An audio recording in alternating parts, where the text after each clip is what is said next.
Hello and welcome to Building the Premier Accounting Firm. I'm your host, Roger Connect, president of Universal Accounting Center, and it's my pleasure to have each and every week a guest on the show to focus on things that we can be doing to offer quality accounting services and become the premier accounting firm in our area. As we do this each and every week, we have on experts to help us focus on things ranging from marketing, selling, pricing, tech stacks, training our staff, offering quality services to our clients, onboarding them, retaining them, even as much as mental health. And today's going to be a wonderful discussion as well. Today, we're going to begin with the end in mind to discussing exit strategies, things that we can be doing to actually work on our business and as well as accounting professionals work with our clients. My guest is Nancy Mills. She is a sought after speaker who brings energy, expertise, and real world insights to business owners. She works with executives, entrepreneurs, business owners just like us. Now, with a proven track record in optimizing companies for investment, expansion, and successful exits, Nancy delivers powerful, actionable strategies that drive real results. Whether on stage or in a boardroom or on the air, she captivates audiences with her engaging storytelling and broad knowledge. Nancy, welcome to the show. Thank you, Roger. It's so great to be here. This is going to be a lot of fun. Exit planning is one of the topics I thoroughly enjoy discussing. You have to begin with the end in mind. And with that being said, we're all building our businesses, but more importantly, as accounting professionals, we work with owners of companies who likewise have companies of their own. And I think very often it's very customary for the accounting professional to be asked questions about what's my company worth? What can I get? I've got shareholder issues I need to discuss. These things come up regularly. So what I want to do is begin with you by asking, what is it that business owners fail to realize when you talk about their exit planning? Oftentimes, it's just not on the top of their mind. Wouldn't you agree? Completely agree, Roger. They don't understand. They think that exit planning means you're putting my company on the market for sale right away. Mm-hmm. That is a common perception even with people in the M&A industry.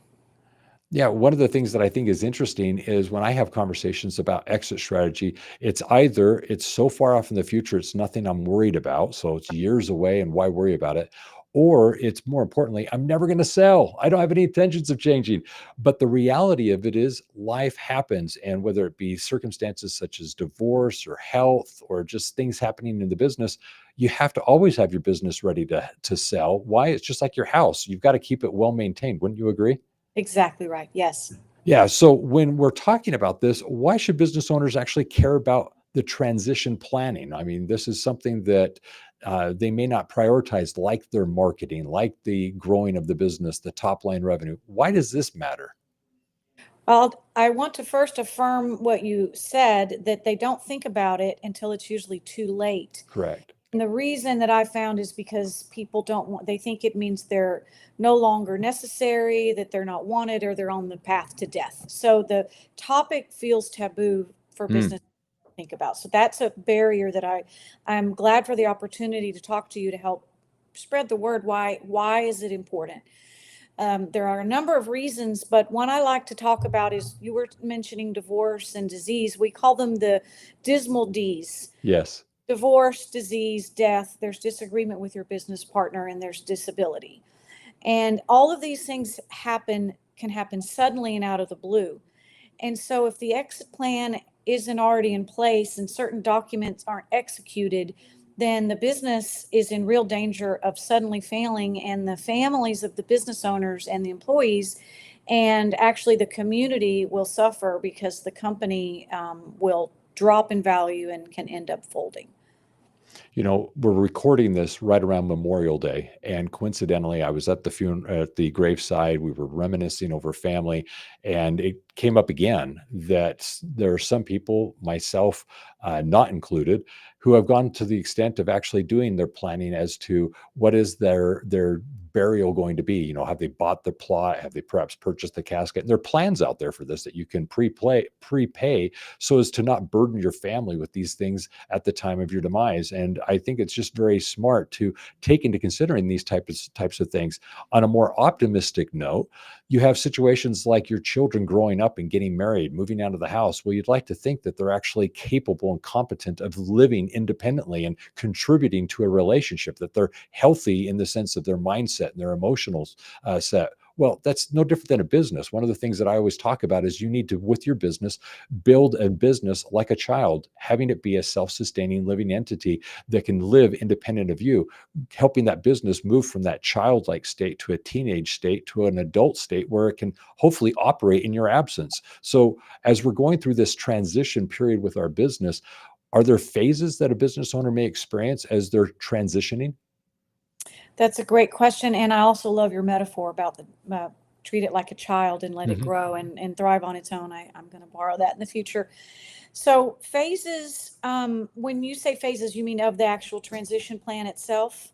Yes. So when a business owner looks at that daunting thing of I'm going to step outside of the business, I'm no longer going to be maybe the owner as involved in the day to day as I am. What does that transition in your mind look like? What are the stages of that?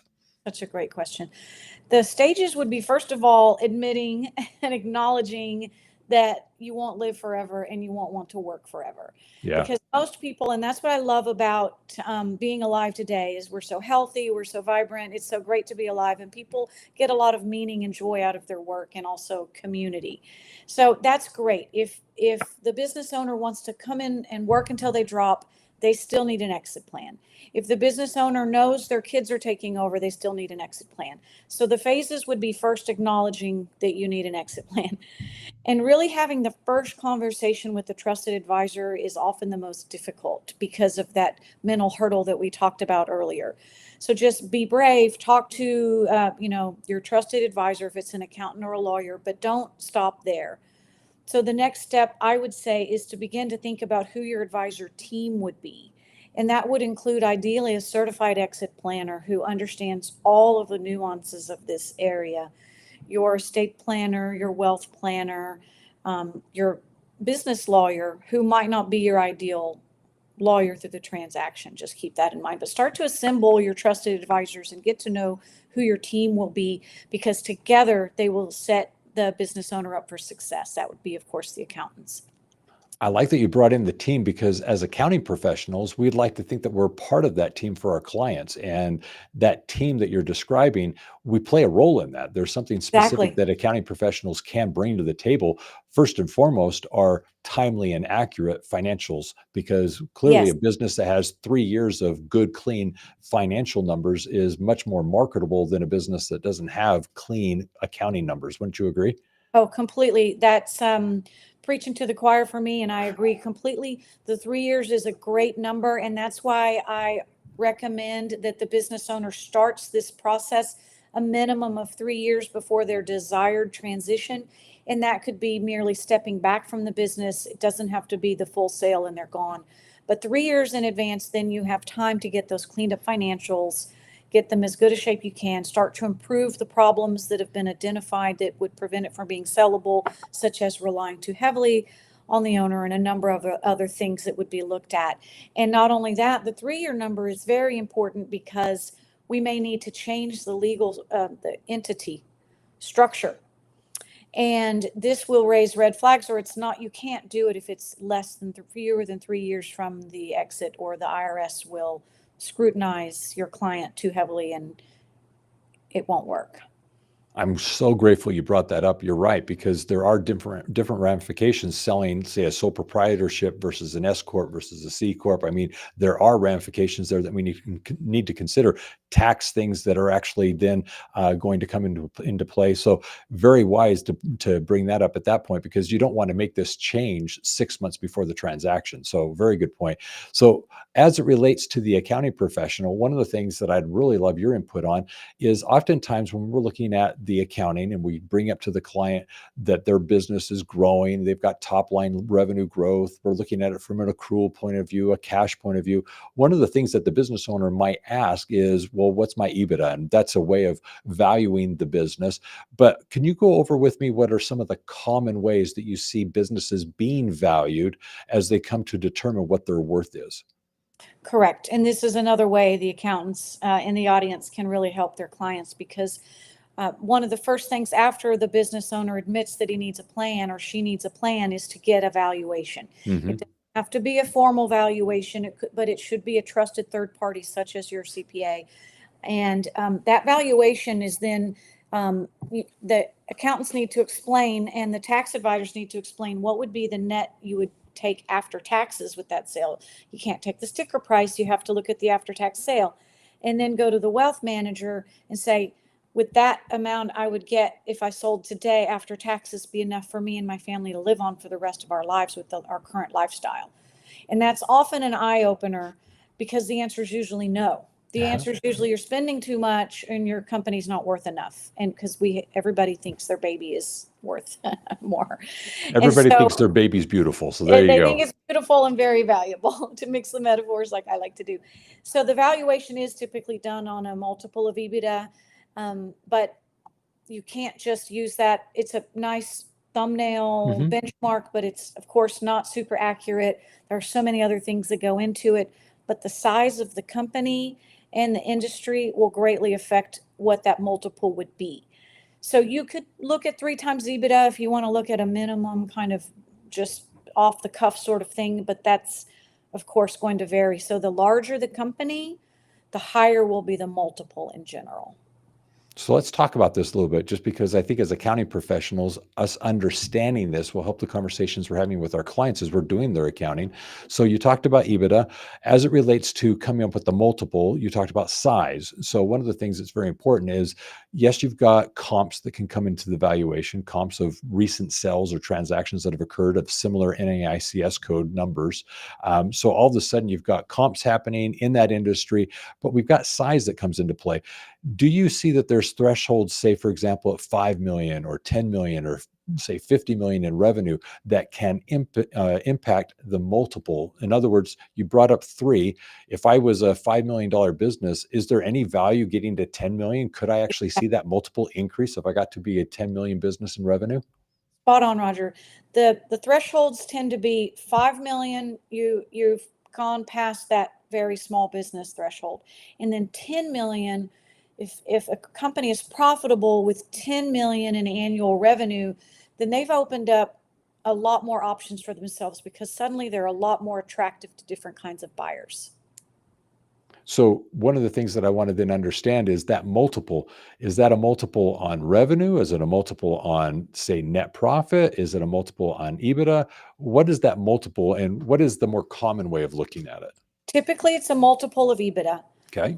including or seller discretionary earnings for the smaller companies.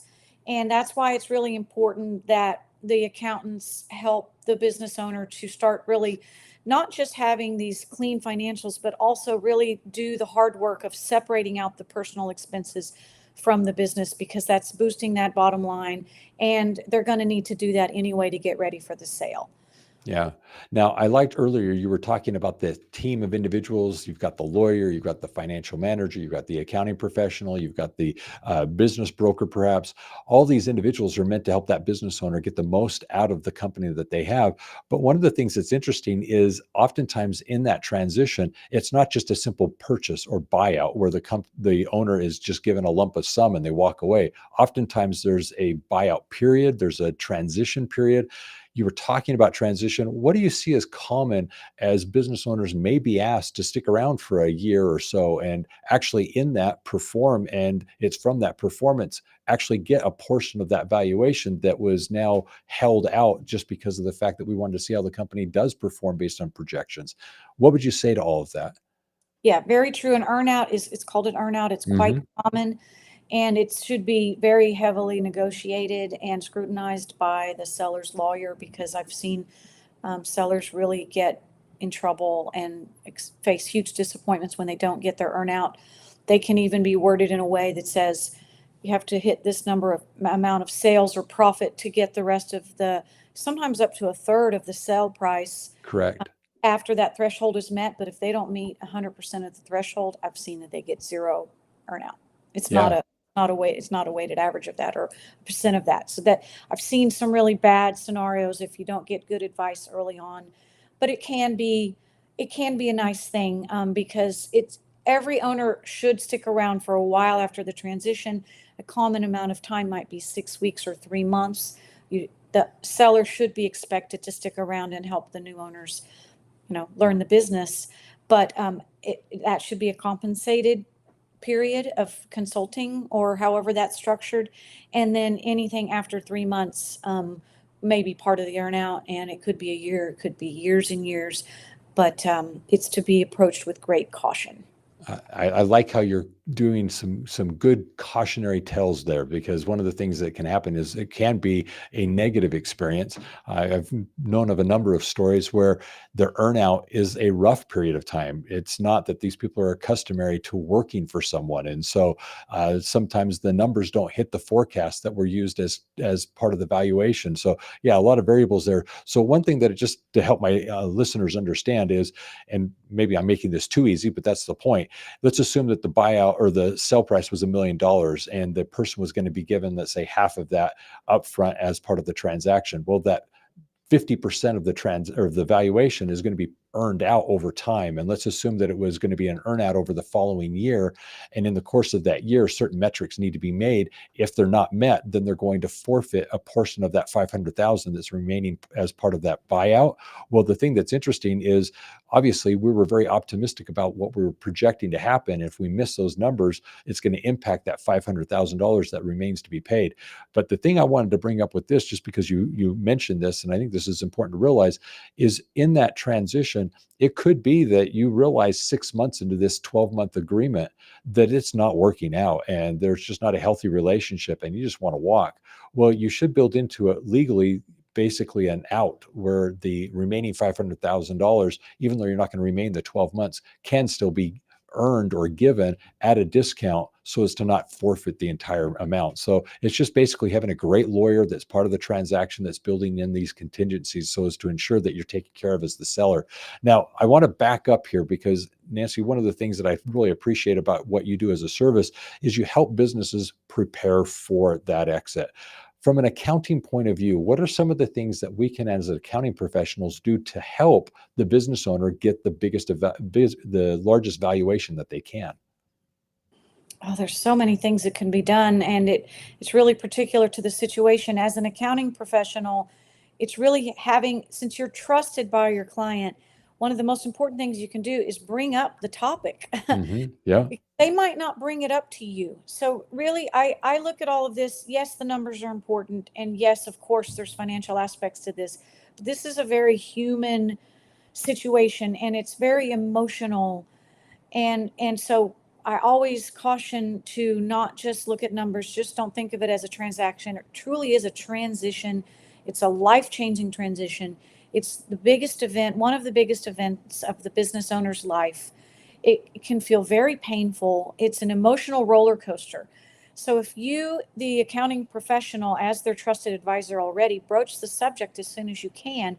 Hey, what are you going to do if you decide you don't want to work anymore? Have you thought about who you want to take over your company? Do you know what your company is worth? And do you know what you need to live on? Questions like that, slowly getting them used to having these conversations is probably the biggest thing that they can do in the beginning, besides everything you mentioned about, keeping the financials clean and ideally audited and up to date, and then helping the bottom line to be as strong as it can. Well, one of the things I would add, and I appreciate you bringing up the emotional side of this, is with regards to the whole accounting perspective, is I just provide as part of our accounting numbers, EBITDA. It's just one of the things that they're reported on a regular Yes, basis. And they will ask, what is this number I keep looking at or seeing? I right. mean, EBITDA, this acronym, what does it stand for? And just that natural conversation of, oh, this is what your company is worth. It's one way of valuing your business. It's not looking at your assets. It's not, doing these other things. It's just basically one of many ways to determine a valuation of a company. And they're like, oh, okay. And it just starts, I think, that conversation that you're alluding to that we just need to naturally be having. And it will eventually turn into, oh yeah, I have plans of retiring in 5 years. Oh yeah, somebody recently offered me something for the business and I didn't know what I really should expect, or, was it a good offer at all? All of this comes from you starting the conversation by just providing the numbers and opening the door for the conversation. Yes, thank you for mentioning that. Yeah. Now, one of the things that I want to get into is the emotional side that you mentioned a moment ago. I think for a lot of people, they don't realize the emotional roller coaster that selling the business can be. And as accounting professionals owning our own companies, we're going to go through this at some point. As we work with our clients, we may experience their transitioning through this because they sell the business, and we're going to take this good relationship that we have and witness them go through this evolution. So I'm going to go back to my analogy I gave a moment ago. I do see it as a daughter. It's someone that I've raised. I've seen, I birthed the company in the sense that I was there when it started. I'm helping it go through this phase of being independent, but I have to feed it. I have to nurture it. I've got to be there to open the door. I've got to address it and take care of it. As it becomes a little bit more mature as a teenager phase, it's able to do things independently. I've got good key employees. I've got management going in place that have decisions and direction that they're running with. So I'm not having to be involved in every decision. It can have other interests other than what I'm familiar with, simply because of the fact that the company is growing and we're taking care of our customers. But eventually it's going to get to the point where it wants to go off on its own. And maybe I'm not that leader I once was. I'm not that one driving everything. Maybe I'm not as astute as I was 20 years ago when the company first started. And there might be better people to run the company moving forward. And it's like having that daughter that goes off to school or perhaps gets married. It's a bittersweet moment where they move out of the house, they step out on their own, they become independent, and you hope that you taught them correct principles that they can now govern themselves properly, but you don't know. And so as a business owner, you let go and you see this business take off on its own, and all of a sudden it's in a situation where you don't have any influence or control per se. The company is on its own. So what do? You're no longer raising this child. It's a grown adult. It's doing its own thing. And there's that anxiety, that separation anxiety that steps in of, what's my identity? Who am I? It's that empty nester syndrome of, you look around the house and you're like, okay, is this what it's supposed to be now? How do you prepare a business owner for that mental transition of letting go of the company? Yeah, and that it is often too often overlooked, and Mhm. that will derail a deal more than any other thing. And it's disguised as, oh wait, never mind, I need more money. So it's disguised because especially the male business owners have a really hard time acknowledging or identifying the emotions that they're going through. So they look at it in more practical terms, Mhm. when that's not really the issue. So it's very important to have the trusted advisors be cognizant of the emotional aspects, and for the transition to be slow and gradual, and for the business owner to maintain control. So what I ask of my clients to really think about: what is your ideal date that you're not working full time anymore? Who is the ideal type of person you'd like to take over your company? What would you like to do when you're not working every day? So, golf is not a long-term plan. So they need to really think about, what charities do they want to become involved with, new business they want to start. They really need to have something to occupy themselves instead of just sitting at home all day or being on the golf course, because that leads to regret. So helping them think through and, take a week off, start by taking a week off. Some people don't even do that. Take a week off and then start to take a month off. And so that's, like you're saying, the child is starting to function on their own. That's getting the business ready to function without you, but getting you ready to function without your business, which is just as important because of that emotional roller coaster. And then there are actually deal psychologists that are available and that are pretty much in demand, because in that last year, when the company finally goes to market, and the process, the due diligence is happening, that's when the roller coaster gets very intense, because there's the deal fatigue sets in, there's problems that come. Oh uh, yeah. it's overwhelming for a business owner that's never been through this before, especially, and they need a lot of support. Yeah, one of the things that I've experienced is business owners, we're a very driven bunch. At that entrepreneurial spirit, it's hard to understand, but at the same time, it's hard to let go of, because you have purpose, you're driven. And when you have these individuals that are very much focused on something for so long, it's hard to all of a sudden let go and be aimless without purpose. What do I get up for in the morning? What am I doing next? And it's not uncommon to find that after 6 months of golfing, watching movies, reading books, they start to wonder, who am I and what am I supposed to be doing? And they start finding that they're waking up at 11 o'clock in the morning, and they're still in their pajamas at 2 o'clock. And they're like, what's going on? This is just ridiculous. So you've got to have that purpose of, okay, you're selling the business. What's going to be next? And if you can take their attention and put it on that next chapter in their life, it gets them something to be excited about, gives them purpose again. And that's one of the things that I think too often is lacking, because that that payout, that check can only be so rewarding, and it will phase in time because you still have your identity that you need to be considering of or considerate of. So now I want to focus on some stories. Do you have some success stories that we can maybe bring to the equation to show, especially how accounting professionals might have helped in getting a great transition? I do. And my stories revolve around the central message that I would like everyone to understand, which is this is not a binary sell, don't sell world. Hmm. It's not a house. So even if we can liken it to a house in a number of ways, for example, side note before I answer your question, um, I was introduced at an event last summer, and a guy said, "Hey, I live in this nice part of Houston, and my left side and my right side of my house, they both went for sale, up for sale at the same time. My house on my left, they'd been preparing for 3 years. They'd upgraded everything, you know, a state-of-the-art kitchen, blah blah blah, landscaping, and the other house just put up the shingle one day. 3 months later, the house to the right is still languishing there with no offers, and the house to the left had sold immediately. So that's a good way to look at a business that it needs a lot of preparation and window dressing to be attractive. But the point is that there are many other things that an owner can do besides just sell their company. So some of the examples that I have revolve around these really interesting nuances to this world that I find so fascinating. So, for example, and I wanted to pull this up if I may. So, an electronic medical forms company that we were working with, they originally thought they would be happy with an $8 million sale price. And Okay. what I think is interesting is that almost every business owner has a number in their head.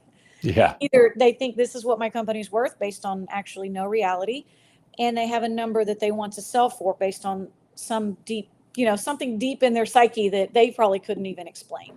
Yeah. And so they came to us, and they realized that they were not going to have that. Their company was not worth that. They weren't going to achieve that number in any way in the foreseeable future without some major changes.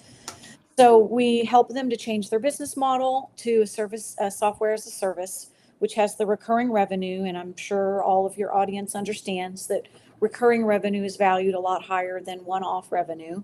So it's always advisable to help your clients look for recurring revenue part of your business model. Oh, yes. And we built in a retention plan for 11 of the key people. And this comes back to the human aspect of business, which is if it's just, some numbers on paper, those numbers can't be continued without the key employees staying. And a lot of times people will leave when they start to hear the changes underfoot, or they're fed up with the old owners because their foot's been out the door for a couple of years. So they think the company's dying, and they leave. So we want to really build in some retention plans to give incentives to the people to stay that you need. And then the most important employee, we gave them an incentive to actually raise the value of the company. So they were given two types of incentives: to stay and to raise the value of the company. And so then we put 50% of the after debt value of the company into 3 different charitable trusts. Okay. And in the end, 5 years later, so it was a long engagement where a number of changes had to take place. But in the end, they got an offer by a strategic buyer for $43 million. So a strategic buyer versus a financial buyer, for the few people in the audience that might not know what that is, even though I don't want to insult the knowledgeable ones in the audience. No, Financial let's tell buyer them. would only look at the multiples. So if your industry and your company size says, it looks like the comps are showing 5x EBITDA is my value, that number is going to be dwarfed by a strategic buyer. And a strategic buyer is likely in your industry or wanting to vertically integrate. And so having that company fits their strategic plan, and so it raises the value significantly in their mind. They're going to blow past the traditional EBITDA that a financial buyer would not go above for any reason. And a private foundation was originally considered for these owners, but they were shown that the foundation was not really the best choice and that the trust was best due to certain liability issues. And another example that I really like is one of a vending machine company. They had coffee vending in different companies. Okay. And they had, if I have time for another story. Oh yeah, go please. Okay. And so there was two owners, Roger, and we call them by their ages at the time that they engaged with us. And one was 49 and one was 51. And they said, we have a plan. And this is really typical when people think they have an exit plan. It's something in their own head, more like a wish than a well thought out plan, because they don't know any better. So the plan was that 49 was going to buy out 51. They were going to get to 10 million in value, and 49 was going to give 51 $5 million, and 51 was going to sail off into the sunset, and 49 would own the company completely and keep running it because he loved Okay. the company. And there was a number of problems with this plan. And first of all, the company was nowhere near worth that.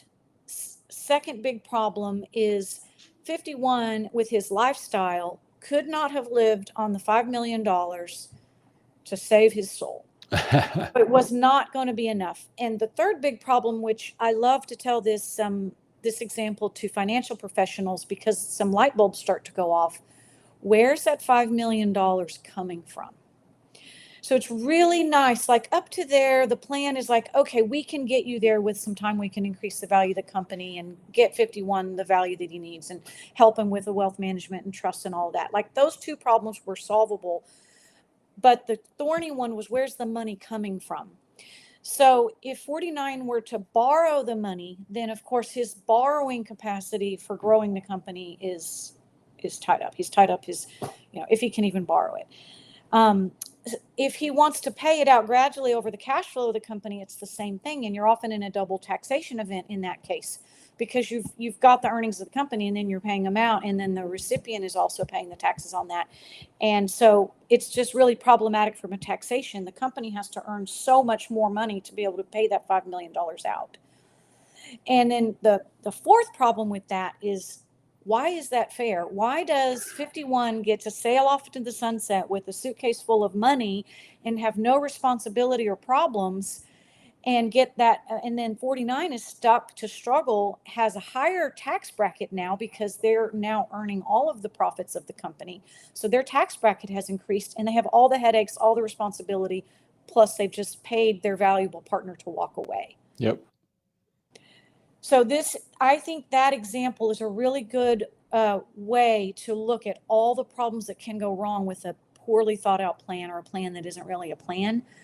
And so what we did was we convinced them, first of all, it took a while to convince them of all those problems, and then show them that a better option is to bring in a third-party investor, which is a solution I love to get people to think about as their it's not sell or don't sell. What about a minority recapitalization?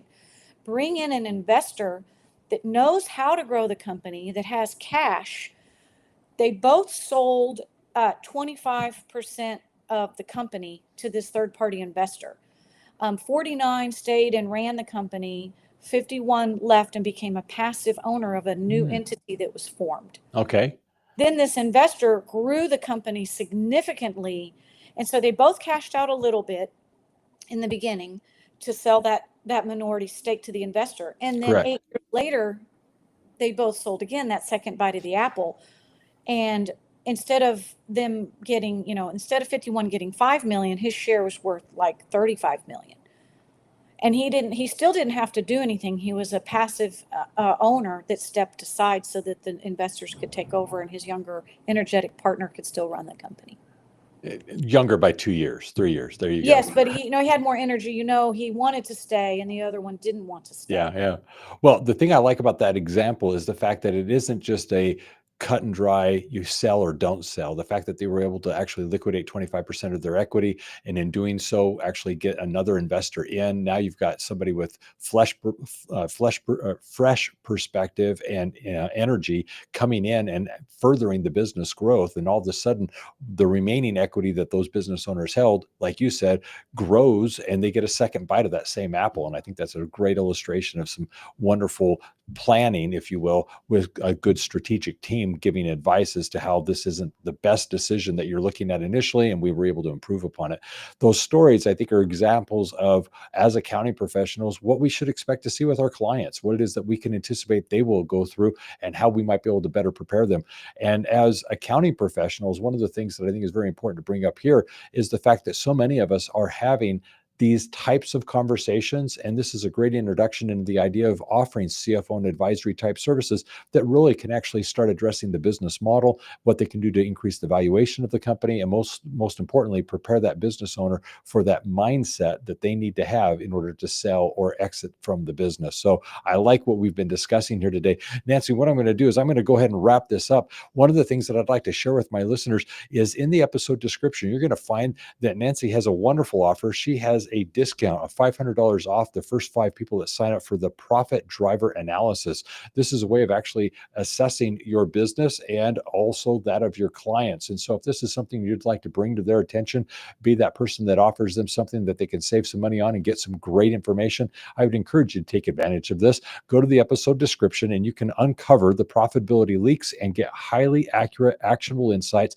that reveal your true profitability potential in just 12 drivers. These are things that you need to consider as you're running your business.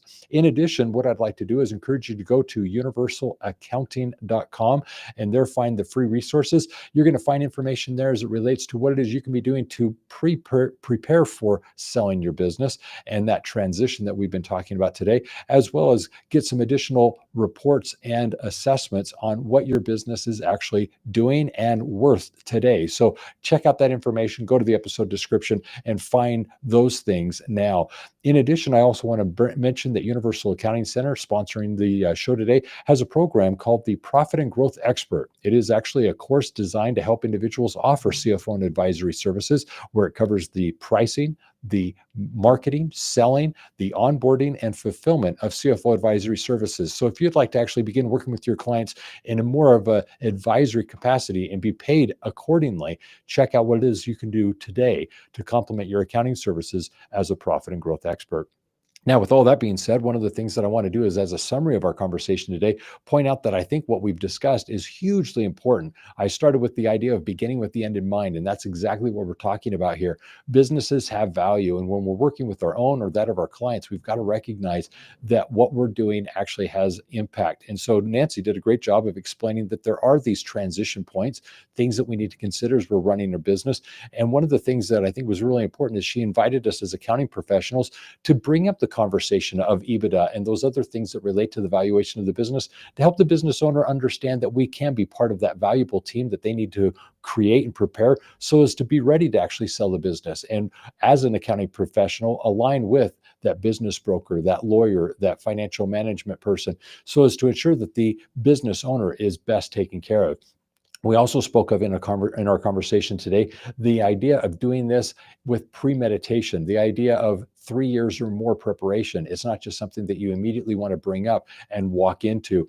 She also pointed out that there are these very distinctive characteristics or circumstances that may arise that could cause an accelerated exit. Some of the things might be death, divorce, disease. She was very good to point out that those things oftentimes come unannounced, and we need to be prepared in our business to actually take on those situations with our business functioning properly. I was able to share that as a metaphor. It's great to actually look at the business as a child, evolving and growing from a childlike state to a teenager and then a young adult, that there are an emotional type interaction as it relates to our business and how we look at our involvement on a day-to-day basis. So lots of great little insights and takeaways, and clearly the opportunity to take advantage of this offering to get your business analysis with the profit drivers. Now, one of the things that I'd like to do is with this, ask you, Nancy, what would you like to leave as a parting thought?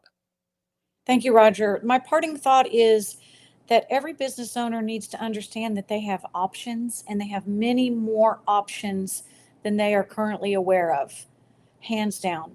There are 8 traditional exit paths that they can consider, multiple pros and cons associated with each exit path that they have, and they need to get a trusted advisor that understands those paths to advise them on what is the best path they should choose for their individual situation, and to start at least 3 years in advance, and then they can choose to exit when they want for the amount of money that they need to survive on and to the person or company that they choose. I like that. Very well said. Well, Nancy, it has been a pleasure. I've enjoyed having you on the show. I love this conversation. I think as accounting professionals, it is something that we need to be bringing up with our clients. Their business is an asset. They need to see it as such. They're building on it. They're working on it. And what we need to do is be able to show in some way what it is actually that they have built. So one of the things that I want to do here is just stress the importance of this conversation with our clients and encourage you each to have that. Now, having listened to the show, I want to encourage those of you who have not subscribed to the podcast. We'd love to have you as a regular listener. You want to set your notifications because each and every week we come out with new episodes to highlight those things that we need to be doing to offer quality accounting services and take care of our clients. Now, in relation to this, one of the things that I want to encourage you to take advantage of is you can actually go to universalaccounting.com and find in the navigation the podcast section. It's there that we've actually put together highlights. These are playlists that are essentially designed to focus on specific parts of your business, whether it's marketing, selling, mental health, training staff, and so forth, that you could be doing to actually binge listen and work on your business. And I invite you to take advantage of that. Find those things that are typical and most importantly, topical to your situation and dive into those today. In addition to this, I want to invite you to GrowCon. GrowCon is an annual conference for owners of bookkeeping, accounting, and tax businesses. It's an event you do not want to miss. It's here where we bring to the stage the experts, individuals we need to be hearing from. It's where we learn those things that are topical, allowing us to work on our business. In addition, you're going to meet your peers, make friendships, collaborate, find out what it is that you can be doing to work on your business from those who are doing exactly like you. Lastly, you also get to meet my staff, those individuals here at Universal Accounting Center who are committed to helping you be in business for yourself, but not by yourself with Universal Accounting. So all those things being said, join us for GrowCon. If you haven't already, register, get your tickets today to join us for GrowCon. Go to universalaccounting.com and in the navigation, you'll find the information regarding the event. And I look forward to seeing you there. Lastly, as it relates to this topic and so many more, if you'd like more information regarding the programs that we have to assist you in offering quality accounting services and becoming the premier accounting firm, check it out by going to universalaccountingschool.com or give us a phone call. You can reach us at 801-265-3777. And always remember this, accounting success is universal. Take care, have a great day, and be safe out there. Nancy, that was awesome. Thank you, Roger. This was great. You're a very strong host. And I love how you're just into the topic and you knew a lot about it. And it was a pleasure to interact with you. Well, thank you. I enjoyed the conversation as well. And I thought what we did was at least helpful to my listeners. So that was the whole goal. So thank you. Here's what I'd like to do now. I'm going to have you record that promotional piece. So in the chat, I gave you that text. You can just say whatever it is that you would like when you're ready, and we'll be good to go with that. Okay. I'm going to think about it for a moment. You're fine.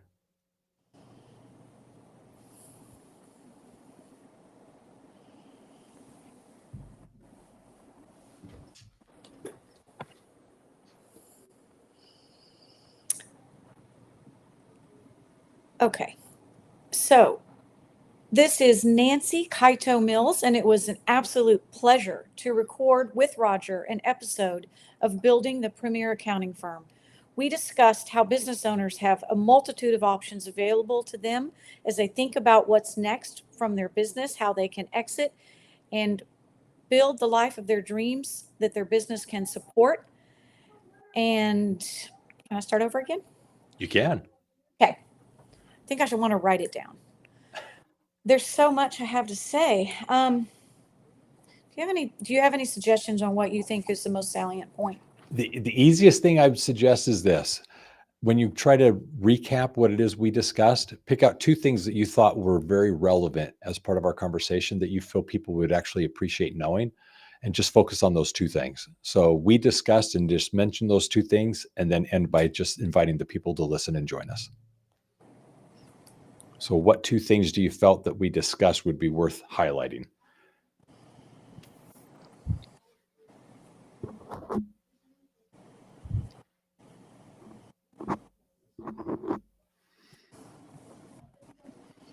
I really want to stress that they have options. Okay. And building the right team helps Good. them to make the most of those options. Perfect. to, I don't like make the most of, get what they need out of their company. Does Okay. that sound too, No, that's good. We covered that as well. okay, here we go again.